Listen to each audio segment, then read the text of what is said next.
शेतकरी बांधवांनो, तुमच्यासाठी एक आनंदाची बातमी समोर आलेली आहे। मित्रांनो, दुबार पेरणीचा खर्च सरकार देणार, चंद्रशेखर बावनकुळे यांची मोठी घोषणा। आता हा निधी कसा मिळणार आणि याचा फायदा शेतकऱ्यांना कशा प्रकारे घेता येणार, संपूर्ण माहिती या व्हिडिओच्या माध्यमातून आपण समजून घेऊयात। व्हिडिओ शेवटपर्यंत बघा आणि आपल्या माझी माहिती या यूट्यूब चॅनलला सबस्क्राइब करा। शेतकरी बांधवांनो, शेतकऱ्यांसाठी मोठी आनंद वार्ता येऊन धडकलेली आहे। अनेक भागात शेतकऱ्यांनी पेरणी केली, पण बोगस बियाणे अथवा पावसाने ओढ दिल्याने शेतकऱ्यांवर दुबार पेरणीची संकट ओढावले आहेत। शेतकरी आसमानी आणि कंपन्यांच्या संकटांमुळे नागवाला जात आहे। त्यातच महायुती सरकारने त्यांच्यासाठी एक मोठी आनंद वार्ता आणली आहे। दुबार पेरणीचा खर्च सरकार देणार आहे, याविषयीची मोठी घोषणा आज करण्यात आली आहे। काय आहे मोठी अपडेट, जाणून घेऊयात। मित्रांनो, महसूल मंत्री चंद्रशेखर बावनकुळे यांनी आज माध्यमांशी बोलताना एक मोठी घोषणा केली आहे। त्यानुसार बोगस बियाणे पेरले की उगवत नाही किंवा उचललेले किंवा लावलेले बियाणे उद्ध्वस्त होतं।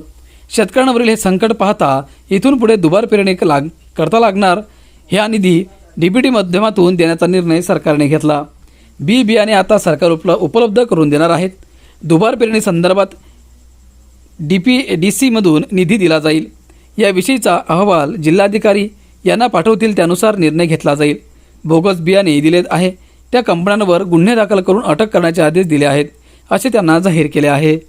वन हक्क पट्ट्याबाबत आज मुख्यमंत्री देवेंद्र फडणवीस यांनी सूचना दिलेल्या आहेत। शेतपांदन रस्त्यांना क्रमांक देणे, योग्य रस्ता असणे यासाठी डॅशबोर्ड तयार केला जाणार असल्याची माहिती बावनकुळे यांनी दिली। तुकाराम मुंडे चांगलं काम करत आहेत। ज्या दूध डेअरीवरती कारवाई केली आहे त्या कंपन्या राहिल्या नाही पाहिजे, असे बावनकुळे म्हणाले। मित्रांनो, इगतपुरी प्रकरणात कडक कारवाई देखील करण्याचे आदेश देण्यात आलेले आहेत। पंढरपुरी वारीमध्ये जे मृत्यू झाले आणि जखमी झाले त्यांना शासन मदत करणार असल्याचे बावनकुळे यांनी जाहीर केले।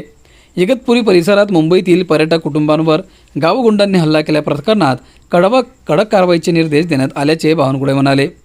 ठाकरे गटातील 6 खासदारांनी शिंदे गटात प्रवेश केला आहे। त्यावर प्रतिक्रिया देताना सर्व खासदार विचार करूनच त्यांनी निर्णय घेतला असेल, त्यामुळे मागे पुढे वेळ लागू शकतात। कायदेशीररित्याच खासदार शिंदे गटात गेल्याचे बावनकुळे म्हणाले। राष्ट्रवादी शरद पवार चंद्र पवार गटाचे विलीनीकरणाविषयी जयंत पाटील किंवा शरद पवार यांना विचारावं लागेल किंवा रोहित पवार मुंबईत असतील तर त्यांना विचारावं लागेल, अशी प्रतिक्रिया बावनकुळे यांनी दिली।